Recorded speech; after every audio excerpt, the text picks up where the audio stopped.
Bueno, ahora les presentaré el expositor principal que hará el seminario. Su nombre es Gonzalo Miranda.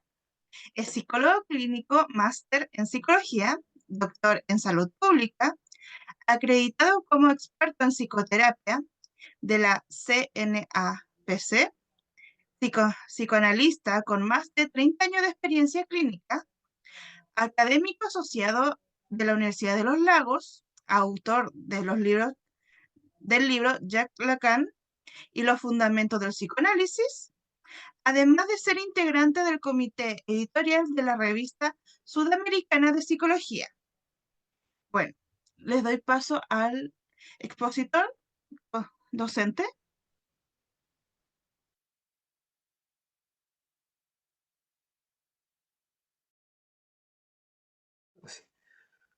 Hola, muy buenas noches. Vi que había gente desde Valdivia hasta Mérida, en Yucatán. ¿Ah? Me parece muy interesante eso. Eh, lo que vamos a hacer esta noche es poner brevemente algunas cuestiones sobre la mesa de la problemática de los trastornos. Barcelona, hay alguien, mira. Sobre la problemática de los trastornos afectivos desde la perspectiva psicoanalítica. Para eso voy a compartir aquí. Espero que ¿se ve bien? ¿Sí? Sí, docente. Bien, ya. Bueno, justamente el título dice Desafíos de la clínica psicoanalítica. Y el primer desafío es tratar de entenderlos, porque el, el psicoanálisis, cuando Freud desarrolla como el gran corpus teórico del psicoanálisis, está en paralelo, ¿no? A Kraepelin, a Bloiler, es decir, se está como eh, todavía muy rudimentariamente desarrollando la que va a ser la nosología o la clasificación de los trastornos mentales que nosotros manejamos habitualmente hoy en día. ¿Mm? Eh, y el psicoanálisis tuvo alguna injerencia en eso. De hecho, Freud participó en la discusión, por ejemplo, de si se iba a hablar de esquizofrenia precoz o, perdón, de demencia precoz o esquizofrenia. Y después, en los primeros manuales DSM, el psicoanálisis tuvo participación. Pero claro, ya a partir del DSM-4 en adelante se produce un divorcio y la psiquiatría sigue un camino que no es el mismo que maneja el psicoanálisis. Entonces, las categorías diagnósticas y los énfasis diagnósticos que utiliza el psicoanálisis no son los mismos de la psiquiatría, digamos, llamémosla oficial o la psiquiatría que uno conoce a través de los manuales. Entonces, el primer desafío es ponernos de acuerdo de qué estamos hablando, porque obviamente los afectos están involucrados en todo lo que podríamos llamar trastornos mentales. ¿Mm? Incluso en su momento, ¿no? La esquizofrenia hebefrénica se la definía así a partir de un determinado afecto, en fin. Entonces, lo primero es decir de qué vamos a hablar. Eh, bueno, gran parte de nuestra clasificación psiquiátrica, a pesar de que esto también ha ido variando, sobre todo ya cuando llegamos al DSM-5, se sustenta en el famoso manual de psiquiatría de Emil Kraepelin. ¿M?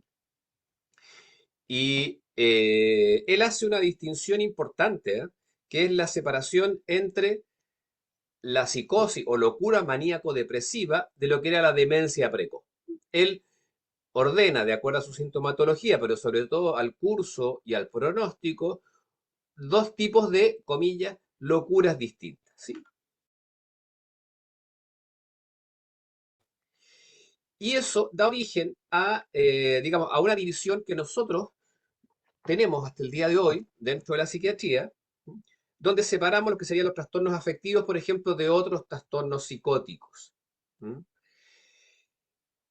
Pero como les decía, los afectos están involucrados en muchísimos trastornos, en muchísimos trastornos. Entonces también hay cierta arbitrariedad en decir, esto es lo que vamos a llamar trastornos afectivos. Y como vamos a ver después, bueno, el psicoanálisis mantiene alguna nomenclatura que no es la nomenclatura que se usa actualmente. ¿Mm? La psicosis maníaco-depresiva, ¿no es cierto?, ha ido derivando en lo que hoy en día llamamos el trastorno afectivo bipolar. ¿Mm?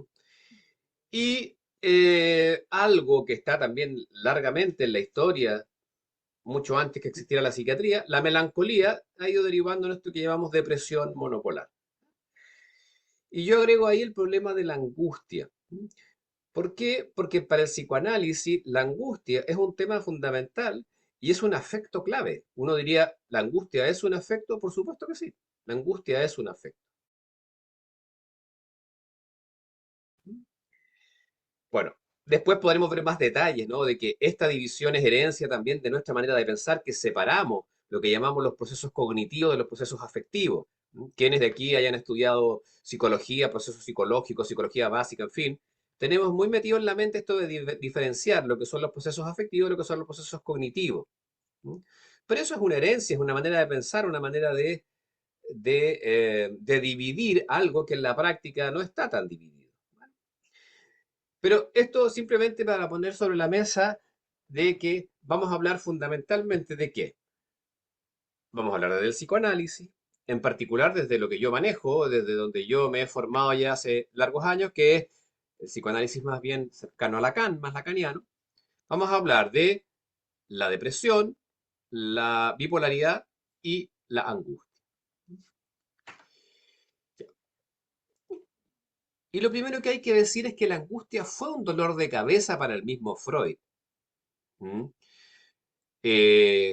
Freud desarrolla muy tempranamente, trabajando con pacientes histéricas, una teoría acerca de la formación de síntomas, que tiene que ver, ¿no es cierto?, con la idea de un deseo inconsciente que entra en conflicto con el yo. ¿Mm? Se produce algo que llamamos la defensa, la represión, en fin. Estoy hablando incluso antes del año 1900. Pero la angustia a Freud le quedó dando vueltas. Freud separaba muy claramente lo que llamaba las psiconeurosis, o sea, neurosis en las cuales los síntomas son la traducción metafórica o simbólica de un conflicto, versus la angustia. ¿Mm? La primera hipótesis de Freud es una hipótesis puramente económica. ¿Ah? Él le llamó, separó la psiconeurosis de las neurosis actuales. ¿Mm? Y para él, la explicación era que la libido, ¿m? O la energía, si quieren, se estancaba al no encontrar, ¿no es cierto?, formas de satisfacción, y esa tensión se transformaba en angustia. Eso es distinto a lo que pasa en la histeria, en la neurosis obsesiva, en fin, en la fobia, bueno, todo lo que conocemos como el campo de la neurosis o de la psiconeurosis. ¿Ya? Eso por ahí se mantuvo durante un buen tiempo. Después Freud, ya cuando ya tiene una teoría un poquito más consolidada, plantea que el resultado de la represión, uno de los resultados posibles, sería la angustia. ¿Mm? Es decir, eh, toda representación mental va asociada a un monto de afecto. Eso que llamamos represión lo que hace es dividir ese monto de afecto o esa cantidad de energía versus la representación mental. Y el monto de afecto no se reprime propiamente tal, lo que se reprime es la idea, la representación, y ese monto de afecto, una posibilidad es que al quedar ahí suelto, flotando, se transforma en angustia. Y esa es la explicación, por ejemplo, que le da a la fobia, donde esa angustia que queda flotando se asocia rápidamente con otra representación. Y entonces él le llamaba a la fobia las neurosis de angustia, perdón, histeria de angustia, y donde en el fondo lo que habría es que, por ejemplo, la fobia a una polilla o la fobia a las arañas representa, ¿m?, a otro contenido que está reprimido. Pero aún así Freud no queda conforme. ¿M? Sigue siendo un problema esto de la angustia. ¿Ya? Y ya más adelante le da un poco más de forma, ¿no? Y dice que la angustia es una señal de alarma. en nuestro repertorio posible afectivo existe la angustia cuando hay una amenaza, cuando hay una amenaza. Y esa amenaza, ¿m?, es la que experimenta el yo y produce la represión. O sea, no es que la represión produzca angustia, sino que es al revés. La angustia produce represión. ¿M? Entonces, la angustia sería algo que nos impulsa a protegernos. ¿M? Lo que agrega es que esa amenaza puede ser interna o externa. Lo importante es que esa amenaza, o sea, que esa amenaza es un peligro para el equilibrio psíquico. ¿M? Bueno, y eso permite entender, ¿no es cierto?, una serie de reacciones de angustia que nos llevan eh, a evitar, a salir arrancando, etcétera. Bueno, esto es más largo porque, claro, Freud se pregunta, pero ¿cuál es la amenaza última? ¿Cuál es el peligro último? O sea, finalmente hay como una cadena de peligros posibles y ahí discute con Otto Rank sobre el famoso trauma de nacimiento. Después Melanie Klein le da forma, ¿no?, a la angustia original, como la angustia ante la pulsión de muerte. En fin, los distintos psicoanalistas se van dividiendo respecto de, bueno, ¿cuál sería ese peligro primario? ¿Mm? Pero eso lo vamos a ver un poco después. Pero lo importante es que esa idea se mantiene. ¿Mm? Se mantiene. O sea, la angustia en sí misma no es un síntoma, sino una señal de estar en presencia de un peligro que puede ser desconocido para el sujeto. ¿Mm? ¿Ya? Bueno, y como digo, los distintos psicoanalistas después se preguntan ya, ¿y entonces cuál sería esa amenaza? Bueno, por eso la angustia es señal de un peligro. Pero ¿cuál es el peligro? Habitualmente decimos que, o sea, Freud decía que la angustia era un miedo sin objeto. Tampoco, no es solo que lo dice Freud, digamos, está en toda la psiquiatría fenomenológica. Una sensación de un miedo intenso sin que responda a un objeto o situación determinada. Pero los psicoanalistas dicen, pero igual es señal de que hay un peligro. Y aquí yo me voy a tomar de Lacan. Esto es largo, ¿ah? Esto es largo, pero de alguna manera la amenaza última para Lacan es la desaparición de nosotros como sujetos deseantes. ¿M? Y cuando aparece esa posibilidad, ¿m?, cuando aparece la posibilidad de ser tomado como objeto por el otro, como eh, el deseo del otro, eso es un término que yo sé que es complejo, etcétera, pero se supone que nosotros nos constituimos como sujetos en el deseo del otro. Ahí es donde anidamos como sujetos originalmente. ¿M? Eh, y de ahí tenemos que salir. ¿M? Si no, enloquecemos. Bueno, cuando el deseo del otro se nos aparece o se nos enuncia como goce del otro, como la posibilidad de quedar como objeto del goce del otro, aparece esta señal. Voy a dar un ejemplo. Un ejemplo, una paciente me cuenta lo siguiente. Es una paciente que hace algún tiempo se separa de su marido. ¿M? Ella empieza a retomar sus relaciones sociales de hace tiempo y bueno, ella vive en el sur de Chile, en fin, una ciudad pequeña.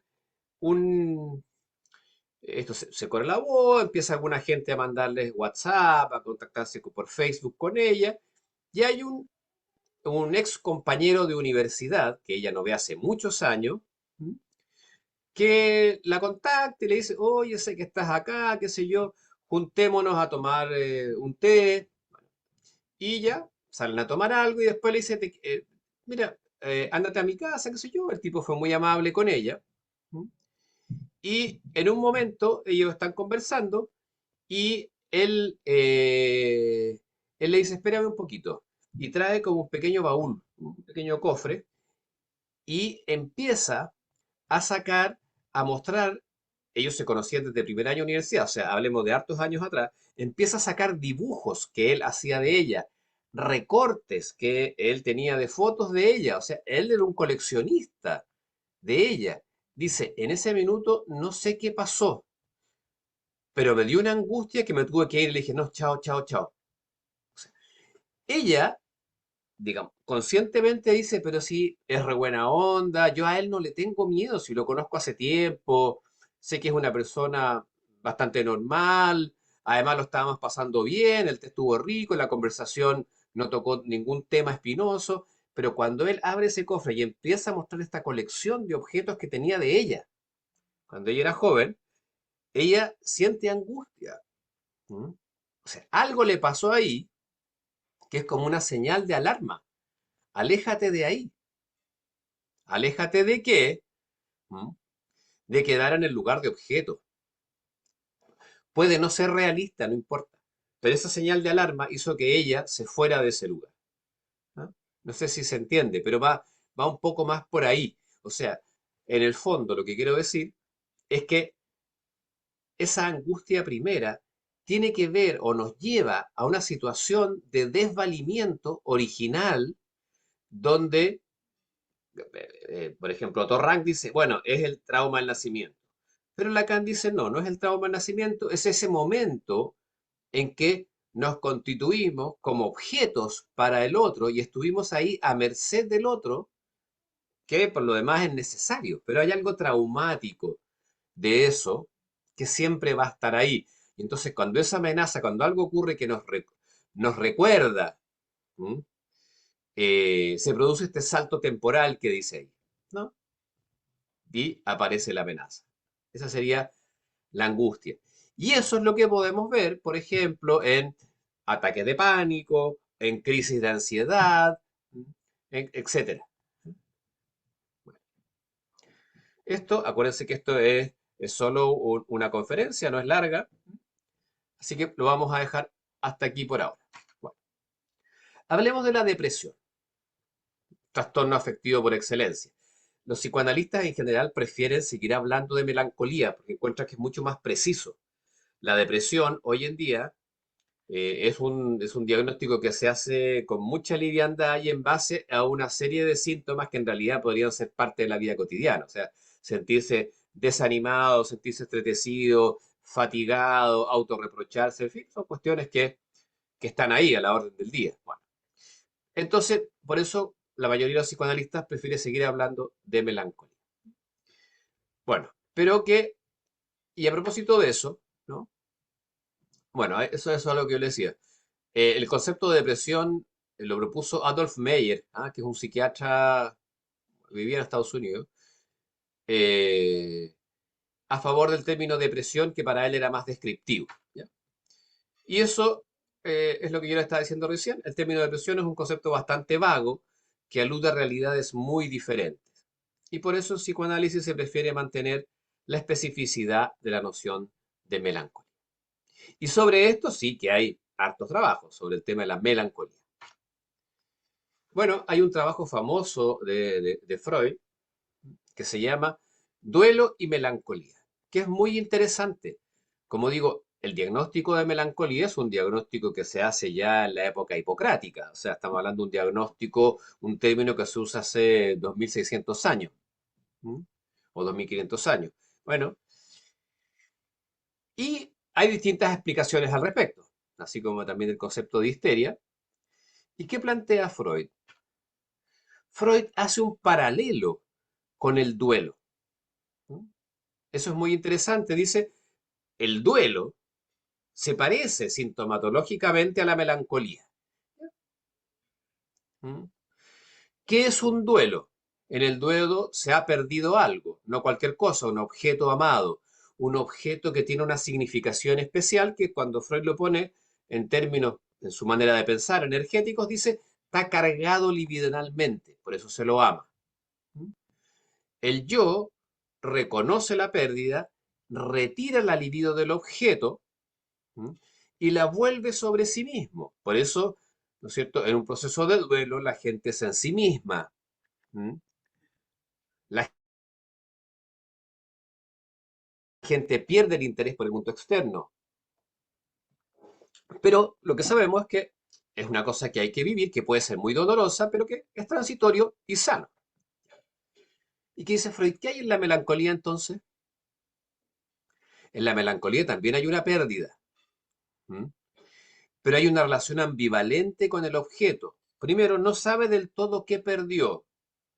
Y segundo, está su relación con el objeto es una relación de amor y odio. ¿M? Y entonces el sujeto se identifica con el objeto. ¿Ah? O sea, en la melancolía, en primer lugar, está la no aceptación de una pérdida. ¿Ya? En vez de soltar y dejar que el objeto se vaya,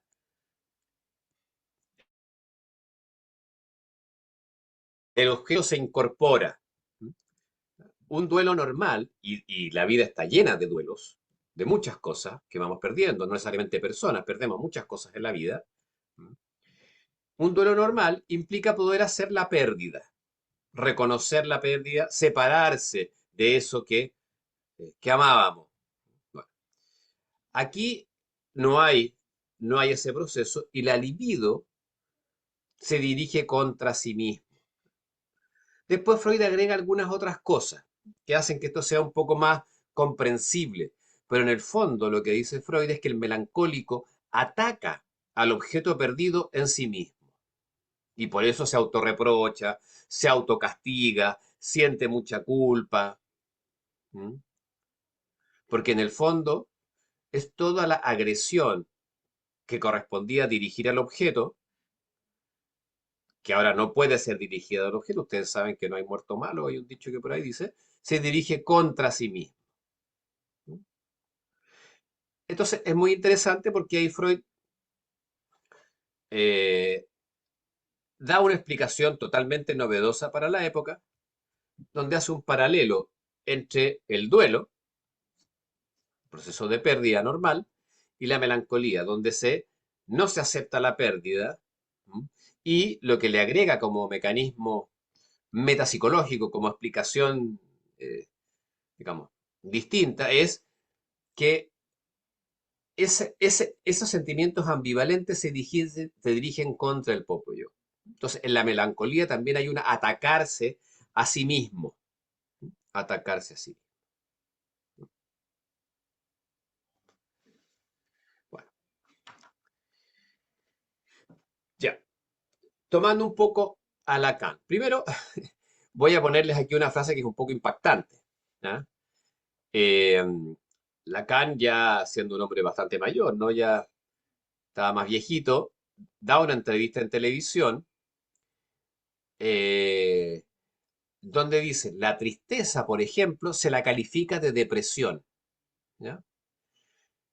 Y ahí, bueno, muy en referencia a las filosóficas y teológicas, dice, pero no es un estado del alma, es simplemente una falta moral, como lo expresan Dante e incluso Spinoza. Un pecado, lo que significa una cobardía moral que en última instancia solo se sitúa del lado del pensamiento, es decir, del deber de bien decir o de encontrarse uno mismo en el inconsciente, en la estructura.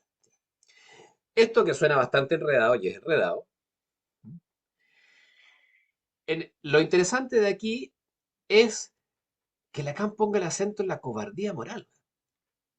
¿Ah? O sea, en general, casi espontáneamente, y más aún en los tiempos contemporáneos, lo propio ante alguien que está deprimido es sentir compasión y no pensar que ahí hay un cobarde. Bueno, en el curso vamos a explicar más de qué consiste, pero básicamente lo que Lacan quiere decir, o donde pone el acento en la melancolía, es en la renuncia al deseo. Por eso lo llama falta moral.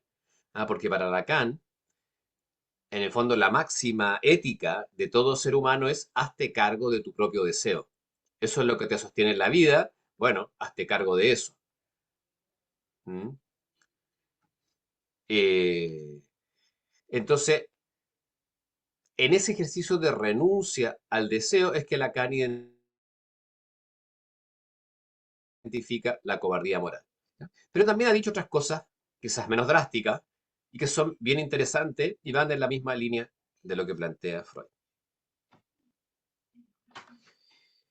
Bueno, a propósito de la pérdida, ¿no? A propósito de la pérdida. ¿Mm? ¿Qué es? lo que hay que perder, de qué es lo que hay que hacer el duelo, siguiendo un poco la lógica freudiana, ¿no?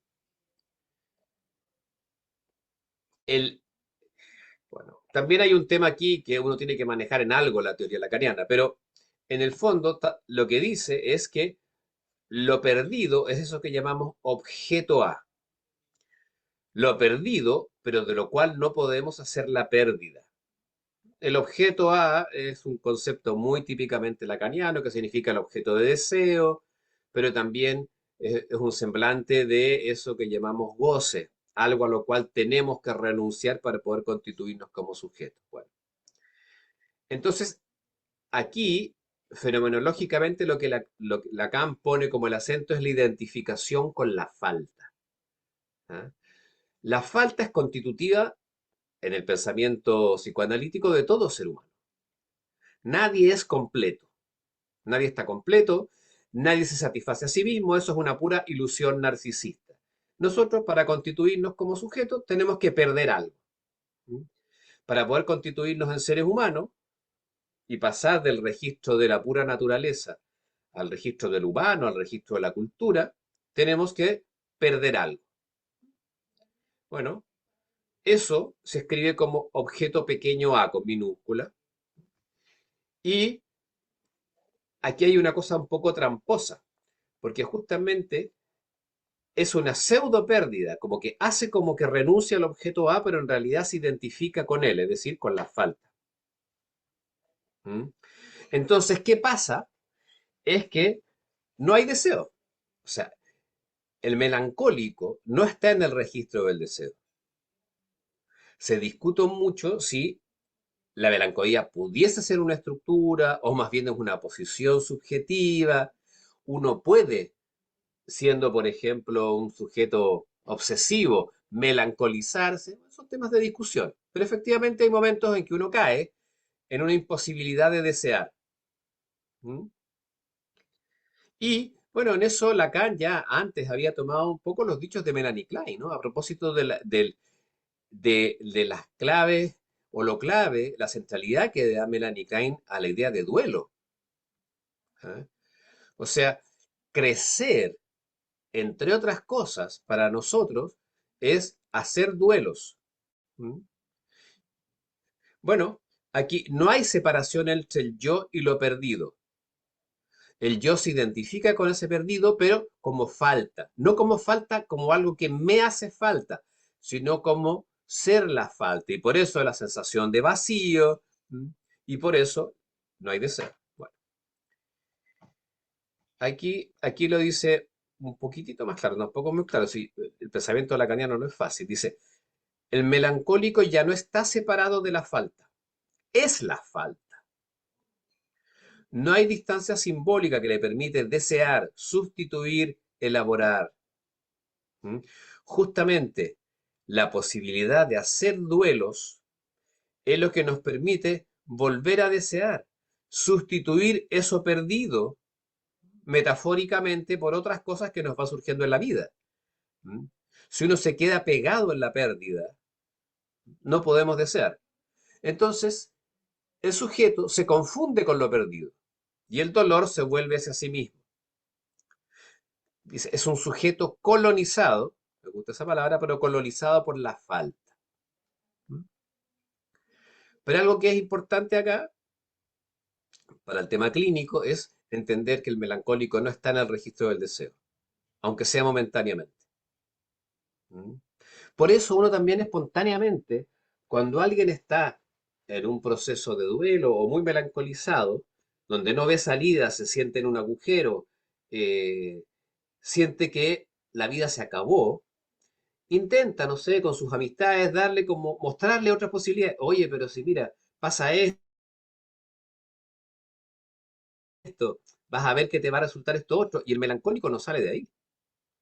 O sea, tratar de subirle el ánimo a un melancólico es tiempo perdido. Es más, lo más probable es que se termine enojando, porque no está en ese registro. ¿Mm? Y eso es una indicación clínica importante. Está, voy a decir una palabra que no es lacaniana, pero está como taimado en la falta. ¿Mm? Ya. ¿Y qué pasa entonces con eso que llamamos el trastorno afectivo bipolar o bipolaridad? ¿Mm? Una cosa interesante que hace Freud es justamente ponerlos en paralelo. ¿Ah? Freud y concibe la manía y la melancolía estructuralmente vinculadas. Ambas serían formas de respuesta ante una pérdida, pero con resoluciones distintas. ¿Mm? Por eso, ¿no es cierto? Quienes tengan formación en psicopatología, se habla con frecuencia de las defensas maníacas. ¿Mm? O sea, como la manera de negar justamente la pérdida. ¿Mm? La defensa maníaca. Pero claro, en la manía hay algo que no lo dijimos antes. eh, bueno, ustedes han escuchado hablar del concepto de autoestima. Pocos conceptos están tan manoseados como el de autoestima, ¿no? La autoestima aparece como receta para todo, como desde el embarazo infantil, o sea, desde el embarazo juvenil hasta, no sé, problemas para hablar en público. La gente va al psicólogo pidiendo que subir la autoestima como quien va a inyectarse Botox. Bueno, pero la, eso que llamamos autoestima, ¿m? Freud ya lo ha dicho muy claramente, es la distancia percibida entre el yo y el ideal. ¿M? Entre el yo y el ideal. El ideal del yo es una suerte de representación mental inconsciente con la cual nos estamos comparando todo el tiempo. Freud lo pone, introduce ese término cuando introduce la palabra narcisismo. Dice, el narcisismo infantil, o sea, ese momento en que nos sentimos el centro del mundo, los más importantes, eh, los reyes de la tierra, diferente a todos los demás y además omnipotente, eso es narcisismo.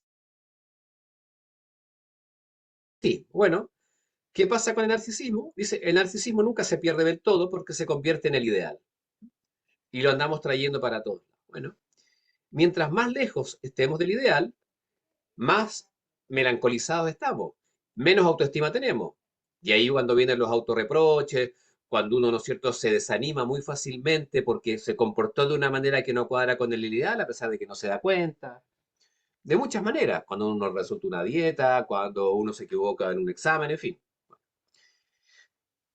Pero la manía es lo contrario, es cuando el yo y el ideal se fusionan. Entonces lo que se experimenta ahí es una sensación de triunfo, de triunfo. Entonces, además de resistirse a hacer la pérdida, ¿m? Se experimenta la sensación de triunfo. Piensen ustedes cuánta gente conocemos que después de un término de pareja, ¿m? Se ponen a coquetear, a salir, a probar una y otra fiesta, se sienten mejor que nunca y le andan diciendo a todo el mundo era lo que yo necesitaba, ahora me siento libre, no tengo restricciones. ¿M? 6 meses después están deprimidísimos. ¿Eh? ¿Por qué? Porque la negación de la pérdida fue acompañada de esta sensación de triunfo al coincidir con el ideal. Y algo que tampoco hemos hablado acá, pero que es una figura súper importante, la idea de reconciliación entre el yo y el superyo. Freud dice que la melancolía es una patología del superyo. Bueno, justamente en la manía pareciera que se evapora el superyo. Eso es lo que ocurre y por eso sentimos omnipotentes, nos sentimos poderosos, satisfechos y sobre todo triunfalistas. ¿Mm? Sobre todo triunfalistas. Entonces, tomando ahora lo que dice Lacan, dice, en la manía, el sujeto no experimenta el trabajo de duelo, lo que yo ya les comenté. Hay pérdida, pero se desconoce el objeto. ¿Mm? Oye, ¿y a ti no te duele que la Juanita haya terminado contigo? No, para nada. No. No hay una elaboración simbólica de esa pérdida. La persona la echan de un trabajo y en realidad dice, nunca he estado mejor que ahora. Puede que alguien esté bien sin ese trabajo, pero bueno, eso es otra cosa. Entonces, no hay, no hay elaboración simbólica. ¿Y qué ocurre? Eh, la falta es muy importante para entender la dinámica del deseo humano. ¿M? Porque cuando no está presente esa falta, eh, s- aparece la otra cara del deseo, que es el goce, que es el goce.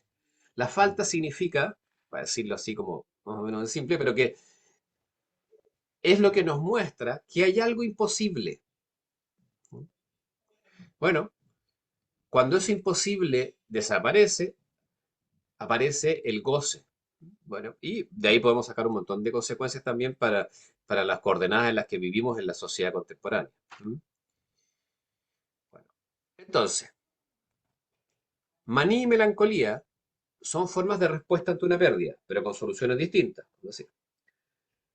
En la melancolía el sujeto se identifica con la pérdida, se hunde en la tristeza, el mutismo y la autodestrucción. ¿Mm? O sea, hay un goce mortífero ahí. Por eso decía, no está en el registro del deseo. Y en la manía, el sujeto niega la pérdida, descono- la desconoce y no la elabora. ¿Y qué significa entonces la bipolaridad? Es una oscilación narcisista entre la rebelión y la sumisión, entre la omnipotencia y la humillación. ¿Mm? Y aquí subrayo lo de la palabra narcisista. Tanto la depresión como la manía tienen un componente narcisista. ¿Mm? No es raro que un maníaco psicótico, ¿no es cierto?, tenga ideas delirantes megalomaníacas, ¿no? De grandiosidad. Está en eso. Ahora, cuando uno se pregunta por un depresivo, hay también una oscilación narcisista. ¿No? Y esto hace que el tratamiento de este tipo de trastorno tenga que tener ciertas particularidades y no desconocer la dimensión narcisista, por ejemplo, de la depresión. O sea, aun cuando alguien esté muy deprimido, muy melancólico, se autodeprecie mucho, ¿m? No deja de ocultar una herida narcisista, una herida al ego en el fondo.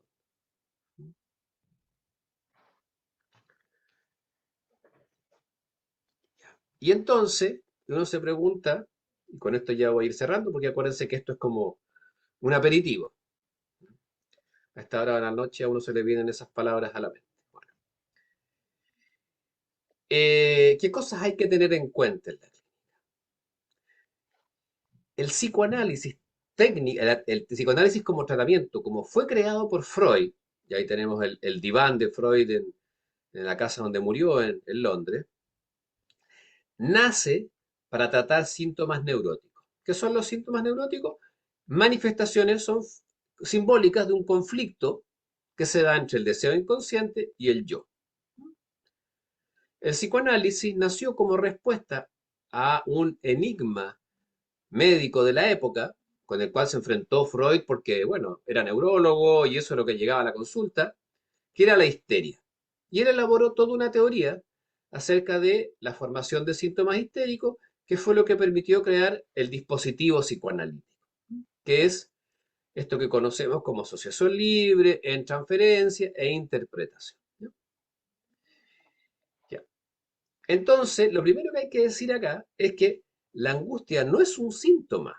En el sentido psicoanalítico, es una cosa que hay que tenerlo bien claro. Por lo tanto, no se trata la angustia de la misma manera como uno trata un síntoma. ¿Mm? Y lo mismo ocurre con la depresión y la manía. ¿Mm? O sea, aquí no hay toda una envoltura formal, simbólica, que es la que permite hacer eso que los psicoanalistas llaman interpretación, en la orientación que sea. ¿Mm? Entonces aquí, si uno se queda pensando, dice, entonces, ¿qué quiere decir? ¿Que el psicoanálisis no sirve? No. El dispositivo psicoanalítico requiere de ciertos ajustes. Eso hay que tenerlo muy claro, de eso hablaremos después en este curso. ¿Mm? Y eso significa varias cosas. Primero, que el diagnóstico descriptivo no basta. ¿Mm? Lo vamos a ver después. especialmente en el caso de la depresión hoy, en el caso de las depresiones. Como las depresiones son un motivo de consulta, esto ya se habla, ¿no es cierto?, todos los días, es un tema que uno puede hablar con el taxista, puede hablar con la señora que vende diarios, puede hablar con todo el mundo. De que estoy deprimido, de que me deprimí, que la depresión, que me estoy tratando por depresión. En el sistema de salud, las consultas por depresión son muy abundantes. Entonces no nos podemos conformar con los síntomas. ¿M? Tenemos que hacer un diagnóstico mucho más fino y no solo decir, si esta persona tiene una depresión, ¿por qué? Porque hace 15 días que refiere estar sin ánimo, ¿no es cierto? Que se siente más lábil emocionalmente, que por ella se quedaría acostada en la cama, etcétera, etcétera. Bueno, ¿basta eso? No, no basta eso. Eso lo vamos a ver después. Y para el tratamiento necesitamos ciertos ajustes al dispositivo. ¿Mm? Solamente un esbozo, solamente una cosa súper concreta. Repito, la angustia no es el síntoma. La angustia, en general, la gente que consulta es porque algo ocurrió que le ha generado angustia. ¿Mm? Eso está ahí a la orden del día, digamos. O sea, pero no es un síntoma. Aparece cuando el síntoma pierde eficacia. ¿Mm? Esto es una cosa que puede sonar rara. Es decir, cuando falla el aparato simbólico que permite tramitar el goce. También lo vamos a ver con más detalle después. Pero en el fondo lo que quiere decir es que no es lo mismo alguien como los pacientes de Freud que llegaban desde el síntoma, es decir, tenían la parálisis de una mano, tenían, ¿no es cierto?, un dolor no explicable biológicamente, o tenían, qué sé yo, un ritual obsesivo, en fin, eso es un síntoma en el sentido psicoanalítico. La angustia no. Y por lo tanto, algo que se nos olvida es que la angustia no se interpreta. No se puede interpretar la angustia. Lo que llamamos interpretación, que nació con Freud, que por supuesto ha tenido derivaciones. Seguimos hablando de interpretación, pero no es lo mismo la interpretación en un sentido, ¿no es cierto?, winnicottiano, que en un sentido lacaniano, en fin. Pero de todas maneras, eso que llamamos interpretación acá no se hace. Esto es bien importante, porque hay mucha gente que se ve tentada a traducir la angustia, como si la angustia dijera algo. La angustia no dice nada. Por lo tanto, la interpretación no sirve con la plop. ¿Ya? Y lo segundo, en el caso de los trastornos afectivos, y sobre todo en eso que llamamos depresión, porque como ya les dije hoy en día, la- eh, eh, cambia en distintas partes, pero por ejemplo en Chile, que la depresión es una de las patologías garantizadas por ley, el diagnóstico es un diagnóstico muy simple, en base a una lista de chequeo de síntomas. ¿Ya? Bueno, si yo quiero ver y qué hago, no me basta con incluso decir el nivel de severidad, sino que tengo que ver de qué se trata. Alguien puede estar con una sintomatología depresiva muy grande, producto de una herida narcisista. ¿Mm? Alguien puede estar en una depresión muy grande, producto de otra cosa. Entonces, aquí la dirección de la cura, y también esto es un nombre que anticipo, ¿no? La dirección de la cura va a depender. Como la depresión es un saco tan grande, tan diversa, yo no puedo proponer técnicas iguales para todas las depresiones. Hay mucho trabajo que se ha hecho respecto, bueno, ¿y qué pasa con la melancolía? ¿Ya? Pero eso es cuando efectivamente me doy cuenta que estoy frente a algo como una estructura melancólica. O cuando, o tengo que evaluar otras cosas, cuando estoy frente a un riesgo de suicidio relevante, o cuando efectivamente veo que la persona está eh, muy extraviada, digamos, en su situación vital, contextual. ¿Mm?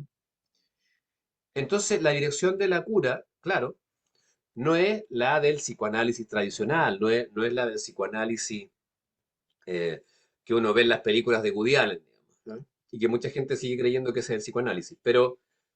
Eh, pero lo que es importante acá es decir, miren, con que a mí me digan que alguien tiene depresión, aunque cumpla con todos los criterios del DSM-5, me dice poco. ¿Ah?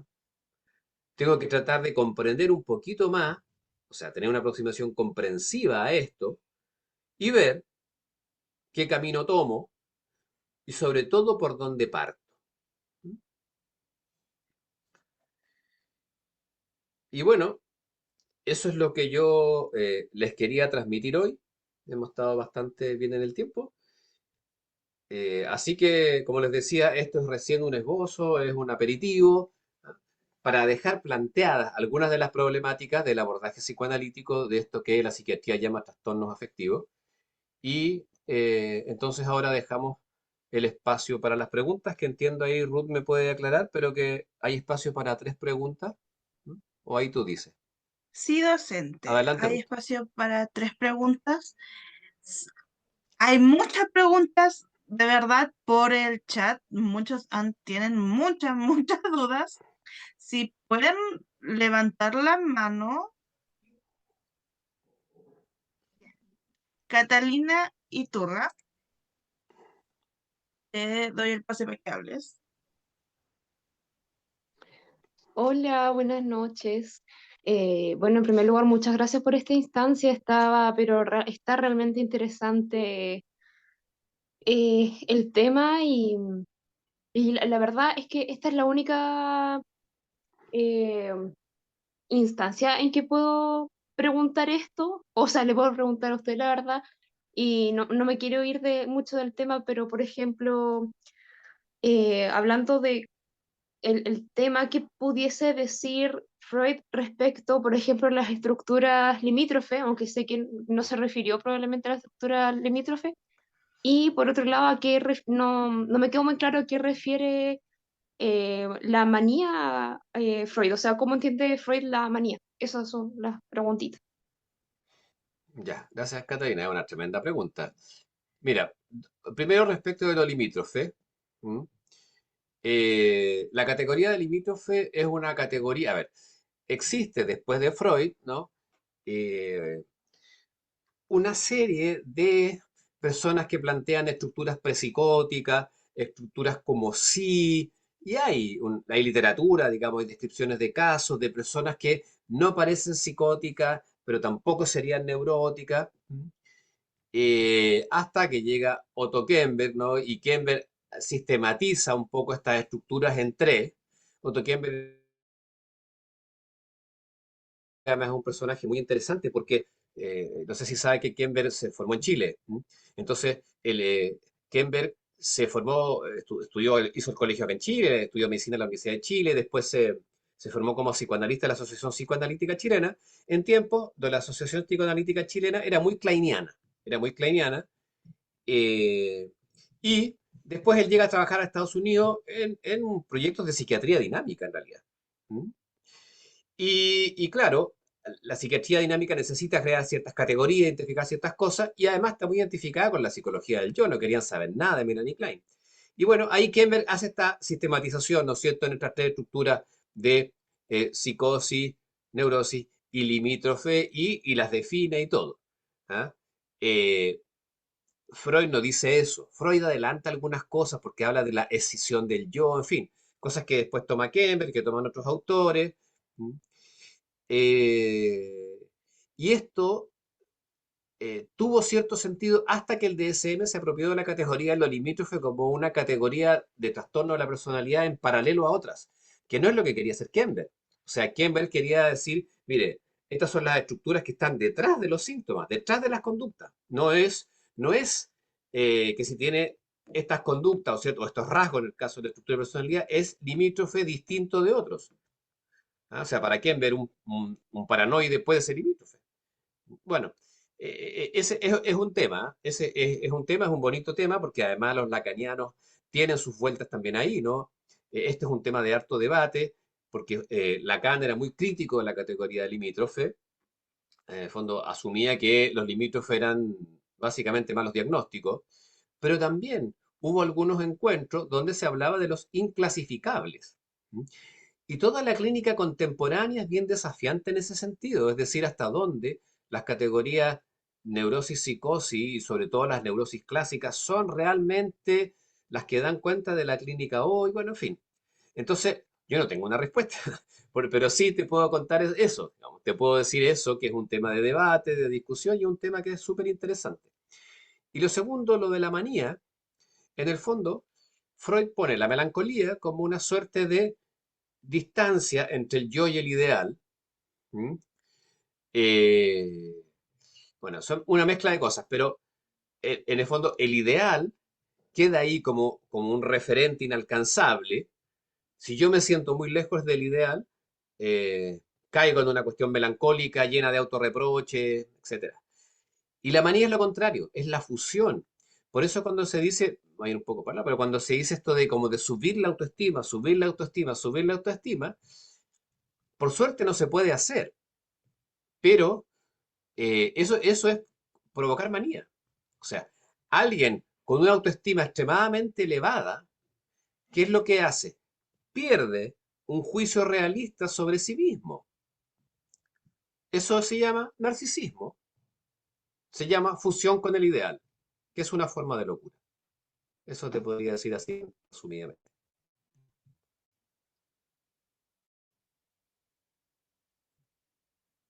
María José Moraga.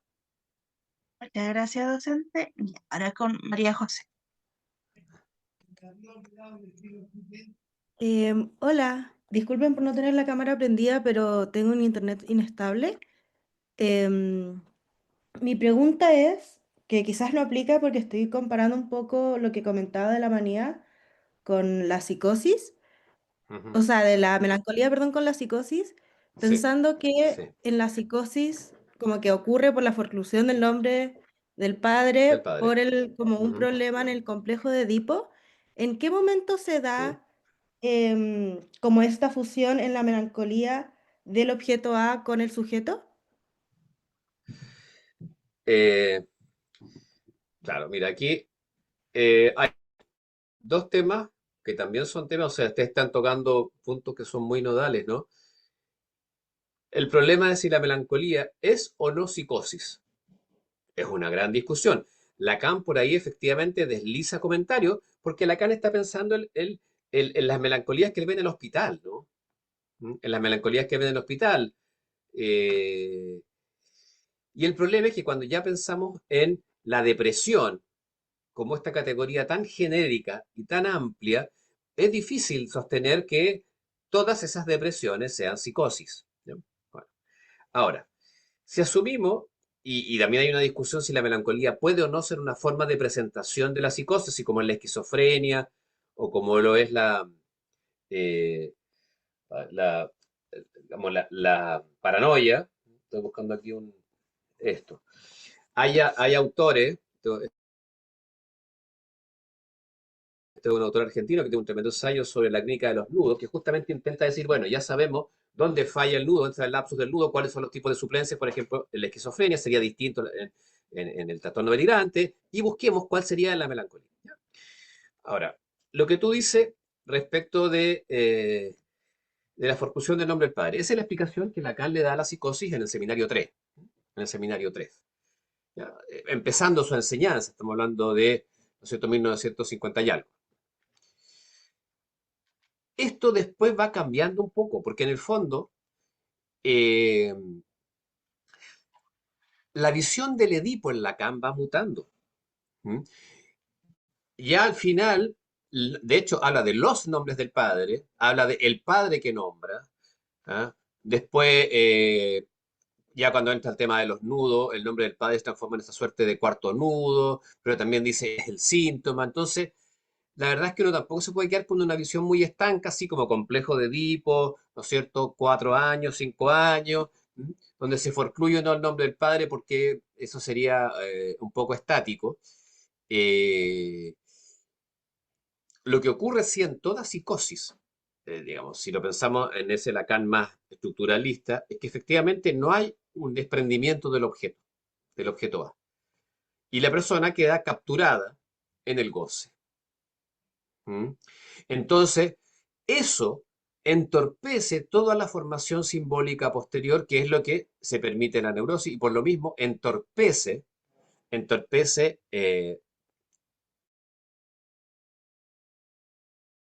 deseo, en el fondo. ¿Mm? Eh, o sea, efectivamente, si uno tiene a alguien con una depresión más o menos relevante, debería darse el esfuerzo de ver si estamos frente a una psicosis o no. Si hay fenómenos elementales o hay alguna sintomatología que haga pensar en, eh, en una psicosis. ¿Mm? Y en ese caso, bueno, lo importante es más que nada tratarla como psicosis. ¿Eh? Y la psicosis puede ir variando. ¿Eh?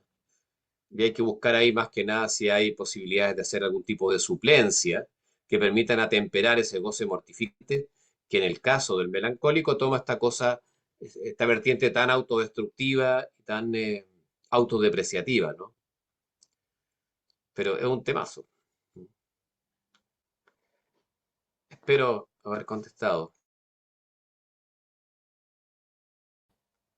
Por el chat dice perfecto y gracias. Ah, ya.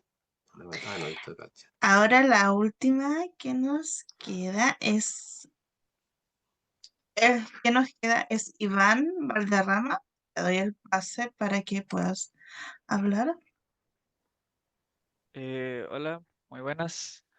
Primero que todo, agradecido por la instancia de conversar respecto al trabajo psicoanalítico. Y bueno, mi duda va orientada a que dijo que la angustia no se interpreta, entonces, ¿qué se hace con ella en el trabajo clínico?